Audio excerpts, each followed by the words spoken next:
చెప్పేది ఒక ముఖ్య ఉద్దేశం.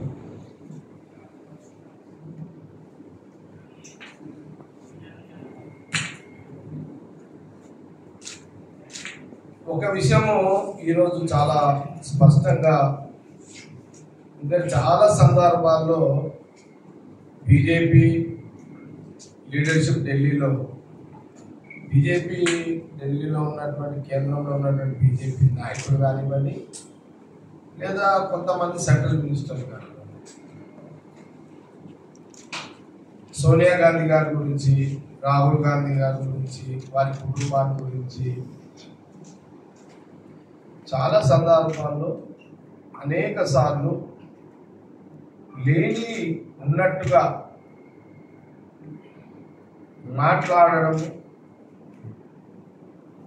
ఇంతసేపు రాహుల్ గాంధీ గారి కుటుంబము, సోనియా గాంధీ గారు, వారి కుటుంబాన్ని, వారి అత్తమామల కుటుంబం మీద బురద జల్లే కార్యక్రమాన్ని సెంట్రల్ బీజేపీ కమిటీ ప్రయత్నాలు చేస్తూనే ఉన్నారు, కుట్రలు చేస్తూనే ఉన్నారు. ఒక రకంగా ఏ రకంగా వాళ్ళని ఇబ్బంది పెట్టాలనే ప్రయత్నాలు కూడా వాళ్ళు చేస్తున్నారు. ఈడీ డిపార్ట్మెంట్ ద్వారా మనకు అందరూ తెలిసిన విషయం. కానీ ఇప్పుడున్న జనరేషన్ చాలా మంది తెలియదు.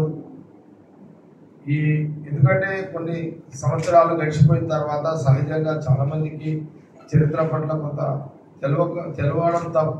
తెలుసుకోకపోవడం తప్ప నేను అంటలేను, కానీ చెప్పేవాళ్ళంటే తెలుస్తుంది. అందుకే నేను ఈరోజు కొన్ని విషయాలు నేను చెప్పడం జరుగుతుంది. చాలా సందర్భాల్లో గాంధీ భవన్ మీడియా ద్వారా అనేక సార్లు పరమాలు మేము చెప్తూనే ఉన్నాం.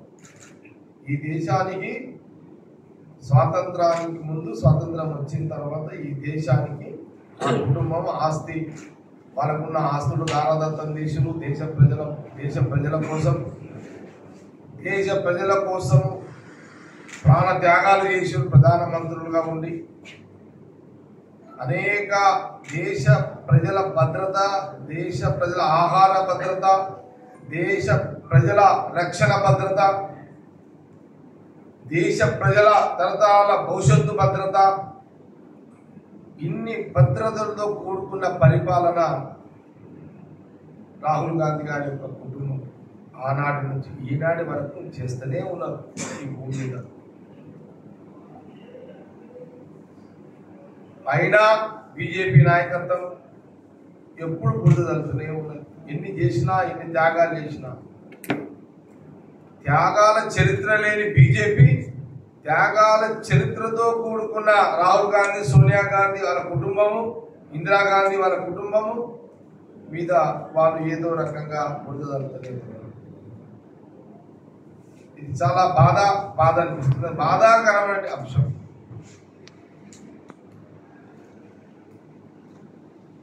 ఈరోజు పరిపాలిస్తున్న బీజేపీ ఎంపీలు కానివ్వండి, ప్రధానమంత్రి కానివ్వండి, అమిత్ షా కానివ్వండి, ఆనాడు స్వాతంత్రంలో వాళ్ళది జీరో కూడా వాళ్ళ యొక్క కంట్రిబ్యూషన్ లేదు. జీరో. ప్రధానమంత్రి లేకపోతే అమిత్ షా లేదా బీజేపీ ఇప్పుడు సెంట్రల్ మినిస్టర్లు వాళ్ళ తల్లిదండ్రులకు అడిగితే వాళ్ళు చెప్తారు ఏమని, ఆనాడు మహాత్మా గాంధీ, జవహర్లాల్ నెహ్రూ, మోతీలాల్ నెహ్రూ వారి త్యాగాలు, వాళ్ళ ఆస్తుల త్యాగము వాళ్ళ తల్లిదండ్రులకు తెలుసు. అయినా కొంత రాజకీయ స్వలాభం కోసం, రాజకీయ వాళ్ళు ఎదగడానికి, వాళ్ళు జీవించడానికి, వాళ్ళు రాజకీయంగా బతకడానికి ఈరోజు సోనియా గాంధీ గారి మీద బురద జల్లే కార్యక్రమం చేస్తున్నారు. ధర్మం అంటారు, వేదాలు మాట్లాడతారు, శాస్త్రాలు మాట్లాడతారు బీజేపీ నాయకులు. ధర్మం గురించి బాగా గొప్పగా మాట్లాడుతారు మాటలు వీళ్ళు. ధర్మం గురించి మాట్లాడే బీజేపీ నాయకులారా, శాస్త్రాలు చెప్పే బీజేపీ నాయకులారా, హిందూ సాంప్రదాయము గురించి పెద్ద పెద్ద ఉపన్యాసాలు ఇస్తున్న బీజేపీ నాయకులారా, మీకు తెలియదా వారసత్వాలు ఎట్లుంటాయో? ఈ భారతదేశము మన యొక్క సాంప్రదాయము భర్త ఒక కులము, భార్య ఒక కులము. భర్త ఒక కులం అయితే భార్య ఏ కులమైనా సరే ఒక ఆడ కూతురు, ఒక ఆడ మనిషి, ఒక మగ ఒక అతన్ని మ్యారేజ్ చేసుకున్న తర్వాత ఈమె ఏ కులమైనా భర్త కులమే అవుతుంది. ఇది చరిత్ర. ఈ జ్ఞానం కూడా వీళ్ళకు లేదు. ఏం మనుషులే వీళ్ళు, మనుషులా వీళ్ళు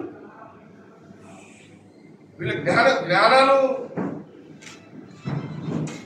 ఏ మనుషులు వీళ్ళు అంటే హిందూ సాంప్రదాయ పద్ధతిలో ఉన్న ఆనాటి నుంచి వాళ్ళు చాలా సందర్భాలు చెప్పిన వారిది కాశ్మీర్ పండితులు రాహుల్ గాంధీ గారు వారి కుటుంబము వారు కాశ్మీర్ పండితులు బ్రాహ్మణులు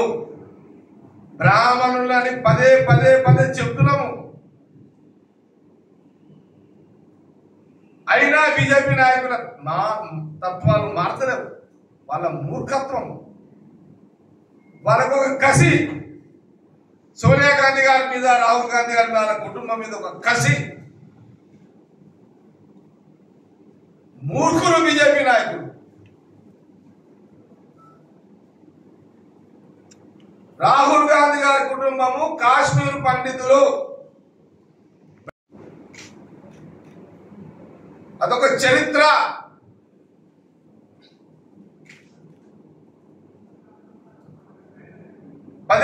పదే కాంగ్రెస్ పార్టీ చెప్తూనే ఉన్నాం. ఇప్పుడున్న జనరేషన్ కూడా నేను చెప్తున్నా, రాహుల్ గాంధీ గారు సోనియా గాంధీ గారి కుటుంబం, వాళ్ళంతా మామ, తాతలు, ముత్తాతలు, వాళ్ళంతా బ్రాహ్మణ కుటుంబము, పండితులు, కాశ్మీర్ పండితులు. జ్ఞానాన్ని తెచ్చుకోండి.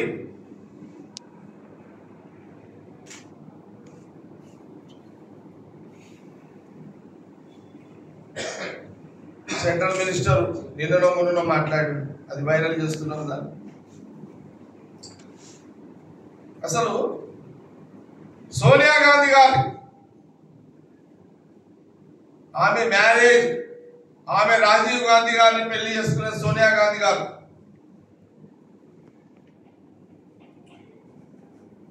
1968వ సంవత్సరం సోనియా గాంధీ గారు, రాజీవ్ గాంధీ గారు సోనియా గాంధీ గారిని మ్యారేజ్ చేసుకున్నది 1968. 1968లో రాజీవ్ గాంధీ గారు సోనియా గాంధీ గారిని మ్యారేజ్ చేసుకున్నారు. ఆ రోజు నుంచి ఆమె ఇందిరాగాంధీ గారు 68 నుంచే ఆమె ఇందిరాగాంధీ గారు కోడలు. ఆమె రాజీవ్ గాంధీ కులము పండితుడు, బ్రాహ్మణుడు. ఆమె కూడా బ్రాహ్మ కులానికి చెందిన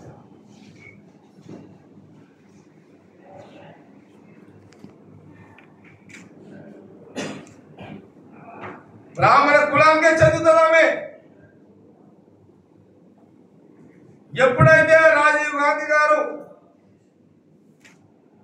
సోనియా గాంధీ గారిని 1968 సంవత్సరంలో పెళ్లి చేసుకుందో ఆ రోజు నుంచే ఈ భారతదేశం యొక్క ఇందిరాగాంధీ గారి యొక్క కోడలు, మన భారతదేశం కోడలమే. బీజేపీ నాయకులారా, మీకు రాజకీయ స్వార్థము మీరు ఒప్పుకోకపోవచ్చు, కానీ భారతదేశ ప్రజలు ఒప్పుకుంటారు. భారతదేశ ప్రజలు ఒప్పుకుంటారు, ఒప్పుకున్నారు.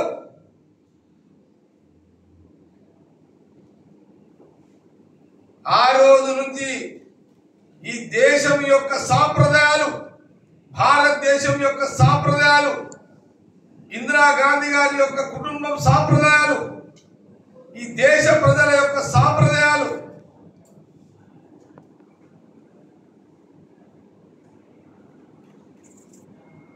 జీవిస్తూ ఉన్నదని మేము అడుగుతున్న కాంగ్రెస్ పార్టీ, బీజేపీ నాయకులను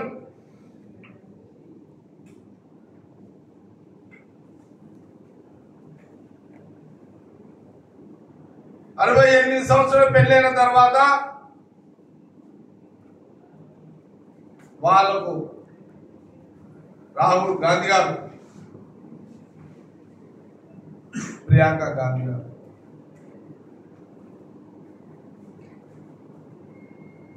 వాళ్ళు పుట్టడం జరిగింది.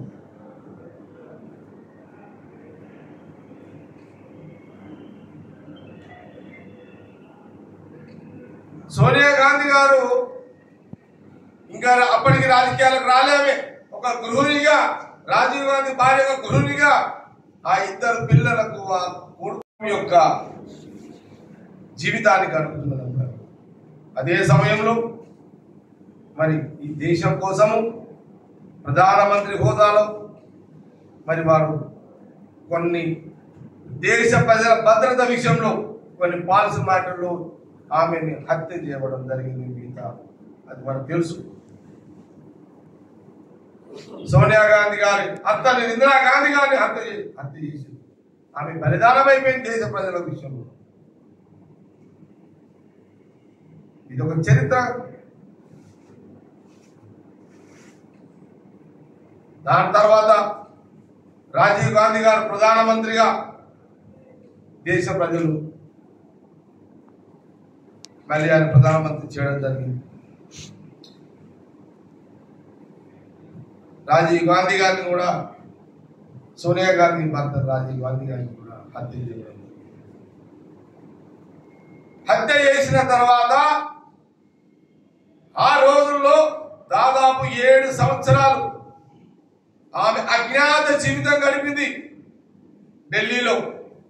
పిల్లలను చూసుకుంటూ రాహుల్ గాంధీ గారి, ప్రియాంక గాంధీ గారి వారి యొక్క యోగక్షేమాలను చూసుకుంటూ ఒక తల్లి పాత్ర,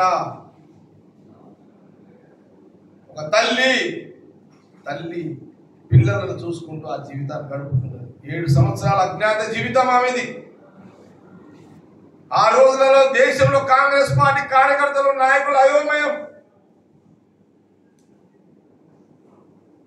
ఆ పరిస్థితులలో మరి ఈ భారతదేశంలో ఉన్న ఎంటైర్ మారుమూల గ్రామం నుంచి మొదలుకుంటే ఢిల్లీ వరకు కాంగ్రెస్ పార్టీ కార్యకర్తలు, నాయకులు దేశం మొత్తంలో అందరూ కూడా సోనియా గాంధీ గారిని కోరడం జరిగింది, వేడుకోవడం జరిగింది. అమ్మా సోనియా గాంధీ గారు, మీరు ముందుకు రావాలి, బయటికి రావాలి. మీరు వస్తేనే ఈ దేశ ప్రజలకు ఆనాడు మహాత్మా గాంధీ, జవహర్లాల్ నెహ్రూ, మోతీలాల్ నెహ్రూ,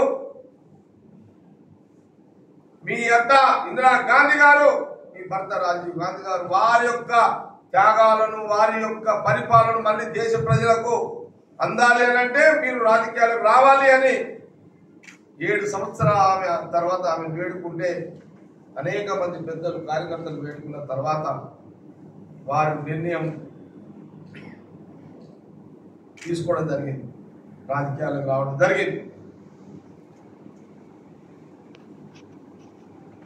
అక్కడి నుంచి మొదలైంది జీవిత ప్రయాణం సోనియా గాంధీ గారిది.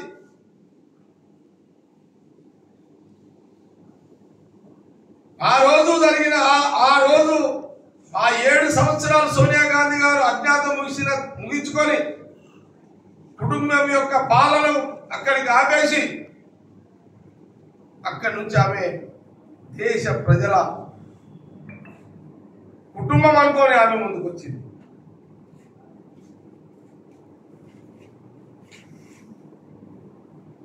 అక్కడి నుంచి మొదలైన ఆమె రాజకీయ ప్రయాణం సోనియా గాంధీ గారికి. ఆ ప్రయాణంలో అనేక ఒడుగుదొడుకులు, ఈ దేశం యొక్క ప్రాంతాల వారిగా, కులాల వారిగా, మతాల వారిగా దేశంలో అనేక రాజకీయ పార్టీలను అధ్యయనం చేసింది సోనియా గాంధీ గారు. ఏ రాష్ట్రంలో ఏ కులము, ఏ మతము, ఏ ప్రాంతంలో ఎస్సీలు ఎట్లా, బీసీలు ఎట్లా, గిరిజనులు ఎట్లా, మైనార్టీలు ఎట్లా, ఓసీలు ఎట్లున్నారు, అన్ని కూడా పూర్తి పరిపాలనలో భాగంగా పూర్తి అధ్యయనం చేసింది, అన్ని అవగాహన చేసుకుంది ఆమె.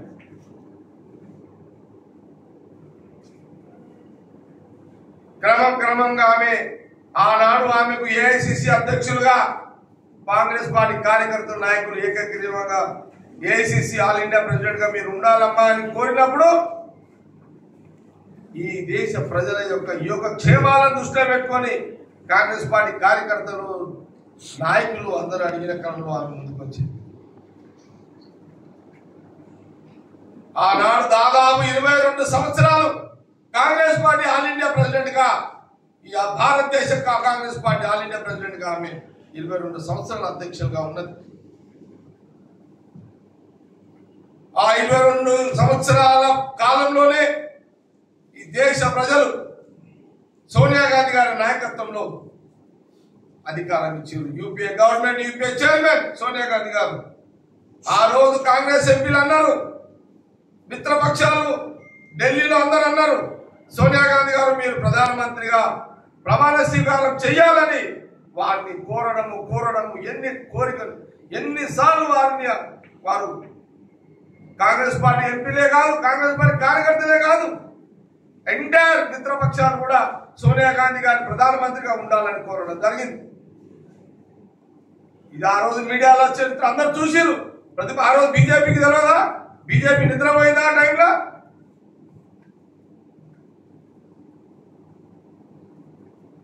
కానీ ఆ రోజు సోనియా గాంధీ గారు కాంగ్రెస్ ఎంపీలు మీద ఎంత ప్రాధాన్యపడ్డా, మీరు ప్రధానమంత్రిగా ఉండాలని ఎంత ప్రాధాన్యపడ్డా, లేదు నేను ఉండను అన్నప్పుడు అప్పుడు రాహుల్ గాంధీ గారు అడిగారు, రాహుల్ గాంధీ గారు మీరైనా ప్రధానమంత్రిగా ఉండండి అని.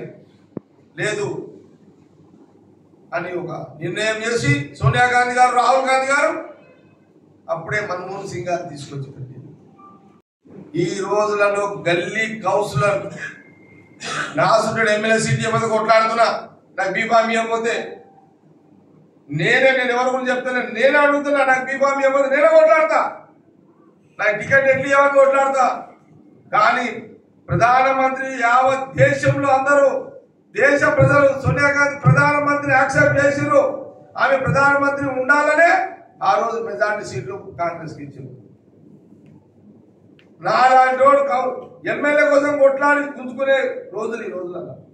కానీ ప్రధానమంత్రి ఉండాలని దేశ ప్రజలు చెప్పినా కూడా ఆ రోజు సోనియా గాంధీ గారు నేను ఉండను, మన్మోహన్ సింగ్ గారిని పెడతా, నా కొడుకు రాహుల్ గాంధీ కూడా వద్దు, నేను మన్మోహన్ సింగ్ గారిని పెడతా. మంచి నాయకుడు మన్మోహన్ సింగ్ గారు పరిపాలన చేస్తాడు. ఆర్థికంగా ఈ దేశంలో పేద ప్రజలకు ఆర్థికంగా ఈ దేశం యొక్క ఎదగాలి అని ఒక అన్ని కోణాలు మన్మోహన్ సింగ్ గారిని పెట్టడం జరిగింది. నేను అడుగుతున్న బీజేపీ నాయకులారా, ఈ త్యాగం మీ పార్టీలో ఏ నాయకుడికి ఉందో ఛాలెంజ్ చేస్తారా?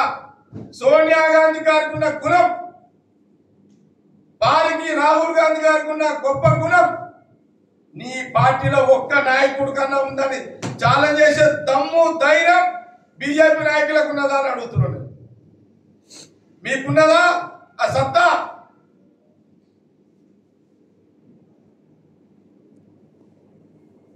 ఉంటే మీకు బీజేపీ నాయకులు ఈ రోజు ఈ జీవితం గడుపుతున్న రాజకీయం కంటే ఆనాడు అటల్ బిహారీ వాజ్పేయి ఒక ఎల్కే అద్వానీ,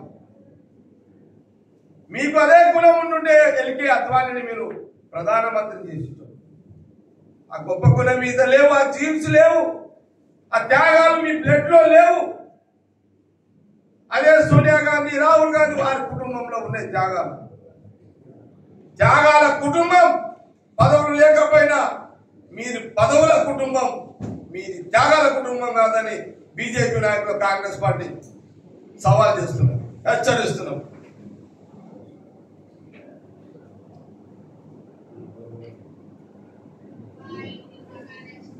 ఉందా మీకు శక్తి? దీని మీద డిబేట్ కాంగ్రెస్ పార్టీ కార్యకర్తల నాయకులకు త్యాగాల మీద డిబేట్ చేసే సత్తా మీకుందా బీజేపీ నాయకులారా అని గాంధీ భవన్ నుంచి కాంగ్రెస్ పార్టీ మీద ప్రశ్నిస్తున్నారు.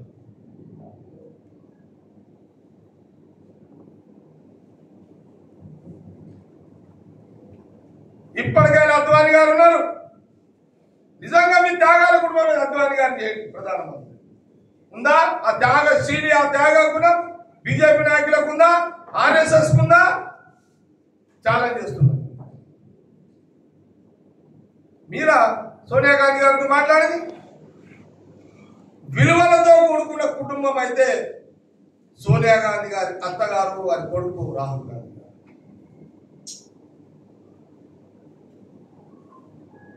నైతికంగా బీజేపీ నాయకులకు సోనియా గాంధీ గారిని విమర్శించే నైతిక హక్కు లేదు. మీరు 1,00,000 మాట్లాడవచ్చు రాజకీయంగా, కానీ నైతికంగా మీకు హక్కు లేదు అని కాంగ్రెస్ పార్టీ స్పష్టత చేస్తుంది. సోనియా గాంధీ గారు 10 ఏళ్ల మన్మోహన్ సింగ్ ప్రధానమంత్రి పరిపాలనలో గ్రామీణ ప్రాంతం నుంచి పట్టణం వరకు ఉపాధి హామీ పథకాన్ని తీసుకొచ్చి ప్రతి ఒక్కరికి పని కల్పించింది. డబ్బులు చేతిలో గలగలగల ఆడేటట్టుగా ఆహారం ఉపాధి హామీ పథకాన్ని తీసుకొచ్చింది. ప్రతి గ్రామంలో 10 మంది ఉంటే ఇంట్లో 10 మందికి ఉపాధి హామీ ద్వారా పని కల్పించింది. సగటు ప్రతి మనిషి రోజుకి 500 నుంచి 1000 రూపాయలు సంపాదించుకుని ఉపాధి హామీ తీసుకొచ్చిన ఘనత చరిత్ర సోనియా గాంధీ గారి యూపీఏ చైర్మన్, కాంగ్రెస్ పార్టీ అధ్యక్షులు వారి నేతృత్వంలో మన్మోహన్ సింగ్ గారు అమలు చేయడం జరిగింది. ఆర్టీఏ చట్టం ఈ దేశంలో ప్రభుత్వం ఎలాంటి కార్యక్రమాలు ఏం చేసినా ప్రతి ఒక్క పౌరుడికి తెలిసే విధంగా చట్టాన్ని తీసుకొచ్చింది.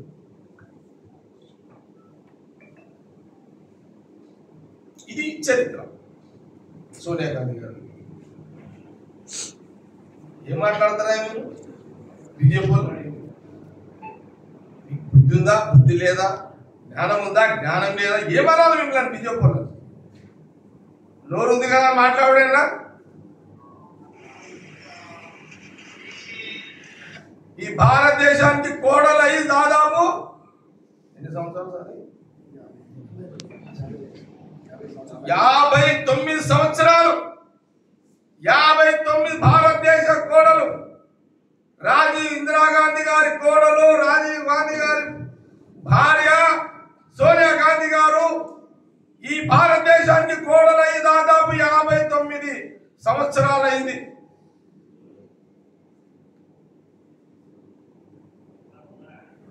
ఇదా మీరు మాట్లాడేది బీజేపీ నాయకులు?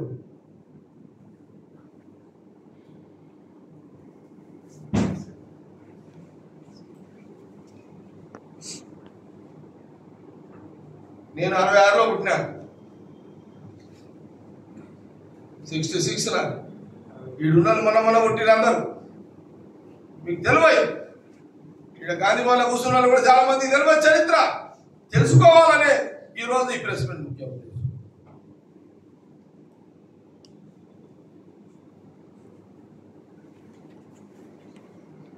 ఒక మచ్చ లేని జీవితాన్ని సోనియా గాంధీ గారు, ఒక మచ్చ, రాజకీయ మచ్చ, కుటుంబంలో సంబంధించిన మచ్చ, ఒక చిన్న మచ్చ లేని ఇందిరాగాంధీ గారి కోడలు సోనియా గాంధీ గారు చిన్న మచ్చ లేని రాజకీయ పాలన, రాజకీయ ప్రభుత్వ పరిపాలన, కుటుంబ పరిపాలన, చిన్న మచ్చలేని జీవితాన్ని ఆమె గడుపుతూ వచ్చిన చరిత్ర ఇది.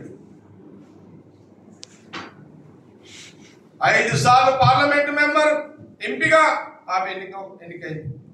25 సంవత్సరాలు ఎంపీగా ఉంది ఈ దేశంలో. ఇప్పుడు రాజ్యసభ సభ్యులు. నిన్న మొన్న పుట్టినోడు మాట్లాడుతున్నాడు. ఏమన్నా తెలుసుకోండి, చరిత్ర తెలుసుకోండి. చరిత్ర మీరు నోటికొచ్చిన మాట్లాడి బీజేపీలో చరిత్రహీనులు కాకండి. చరిత్రనే.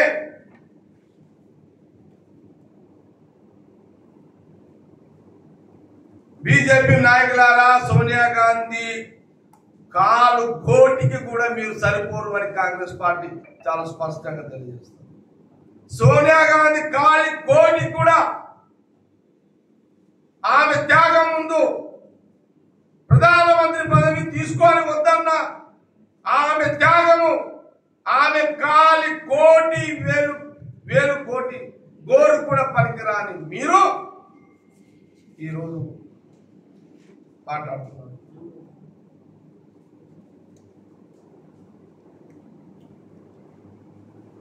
అసలు విషయం ఏంటంటే ఈ మధ్య కాలంలో రాహుల్ గాంధీ గారు వారు ఈ 10 ఏళ్ల బీజేపీ పరిపాలన ఎందుకు వచ్చింది, ఎట్లొచ్చింది, ఏంది అని ఈ అన్వేషణలో కొన్ని నిజాలు బయటకు వచ్చినాయి. అదే ఓట్ చోరీ, ఓట్ల దొంగతనం. బీజేపీ ప్రభుత్వం మళ్ళీ 2 సార్లు ప్రభుత్వం రావడానికి ఓట్ల దొంగతనం. రాహుల్ గాంధీ గారు పసిగట్టిరు, గ్రౌండ్ లెవెల్కి పోయారు. రాహుల్ గాంధీ గారు ఒక ఇంట్లో 2 పండుకోరు, ఒక ఇల్లులో 2 పండుకోవడానికి జాగలేని ఒక ఇంట్లో 100 మంది 30 మంది 100 మంది ఓటర్స్ నన్ను నమోదు చేయడం జరిగింది. ఇంతకంటే దుర్మార్గము. అందుకే ఎలక్షన్ కమిషన్ నిద్రపోతుందా? నిద్రపోతుంది. ఎన్నికల కమిషనర్, ఈసీ ఎన్నికల కమిషన్ నిద్రపోతున్నాడు.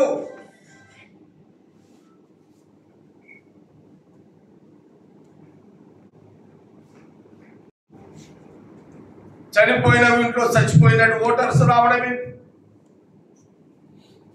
ఒక మనిషి చచ్చిపోయాడు కానీ అతని మీద ఓటు నడుస్తున్నది.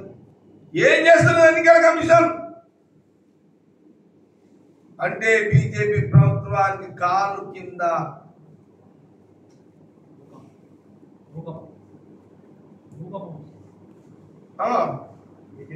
అడుగుమడుగులు వస్తున్నారు. ఒక ఎన్నికల కమిషన్ బీజేపీ ప్రభుత్వాన్ని తొత్తులుగా పనిచేస్తున్నారని రాహుల్ గాంధీ గారు ప్రశ్నిస్తున్నారు.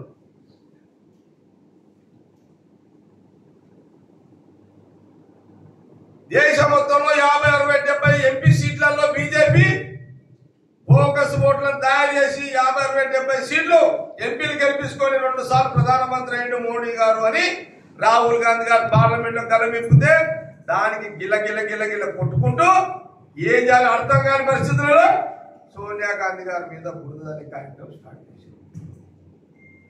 దమ్ము లేని, ధైర్యం లేని, గొంతు విప్పి మాట్లాడే నాయకులారా, మీకు ఇవే కదా.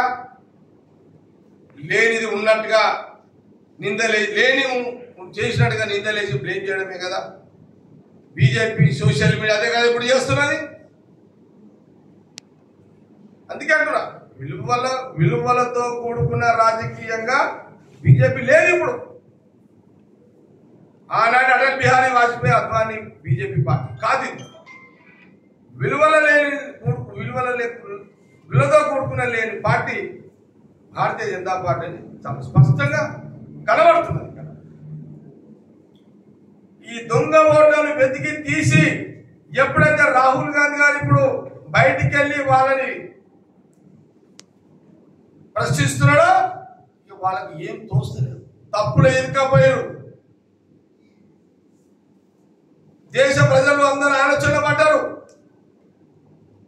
అరే మన హక్కు, మన ఓటు, మన హక్కు, మన జీవితము బీజేపీ ఇట్లా కుట్ర, ఈ బీజేపీ ప్రభుత్వము వీళ్ళందరూ ఇట్లా దొంగ ఓట్లు చేస్తే మన జీవితాలు ఏమైతాయి అనే ఒక ఆలోచన పడడంతో ఈరోజు బీజేపీ నాయకులు సోనియా గాంధీ గారి మీద లేని ఉన్నట్టుగా మాట్లాడారు.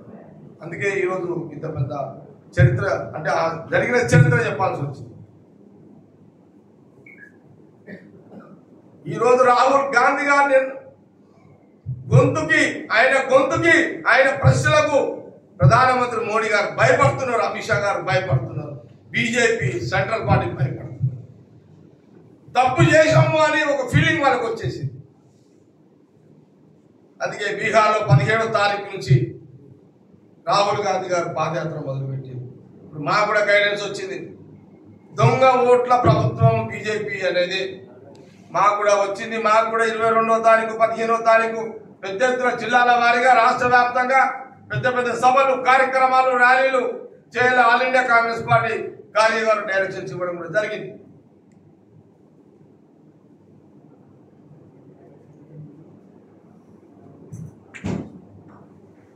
ఏది ఏమైనా రాహుల్ గాంధీ గారు ప్రతి మాటకు, ప్రతి అడుగుకి ఈ దేశంలో కాంగ్రెస్ పార్టీ కార్యకర్త, నాయకులు వారి నాయకత్వం అనుసరిస్తామనే విషయాన్ని మీడియా ద్వారా యావత్ దేశ ప్రజలకు, తెలంగాణ ప్రజలకు తెలియజేస్తూ ప్రెస్ మీట్ కానీ బీజేపీ నేతలు ఒక స్పెసిఫిక్